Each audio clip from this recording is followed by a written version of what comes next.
शहर हैदराबाद के आबिड से किडनैप होने वाली 6 साला लड़की को बचा लिया गया।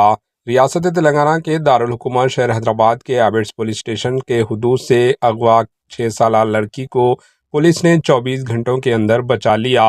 आबिड्स के खटल मंडी इलाके से ताल्लुक रखने वाली 6 साला प्रगति नामी लड़की का चॉकलेट का लालच दिखाकर हफ्ते को एक नामालूम शख्स ने ऑटो में बिठाकर किडनैप कर लिया था।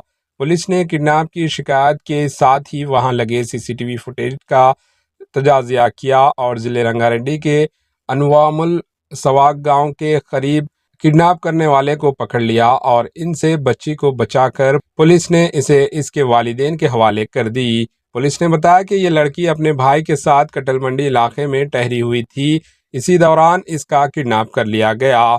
आज जब पुलिस ने लड़की के साथ किडनैप करने वाले को पकड़कर आबिड्स पुलिस स्टेशन लाया तो उस वक्त लड़की के रिश्तेदारों ने किडनैपर की कार पर हमला कर दिया। ताहम पुलिस ने इसे बचाकर पुलिस स्टेशन के अंदर मुंतकिल कर दिया, जिसके बायस कशीदगी पैदा हो गई।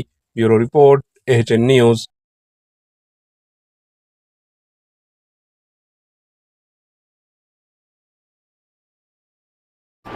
AHN न्यूज़ को लाइक करें, शेयर करें और सब्सक्राइब करना ना भूलें।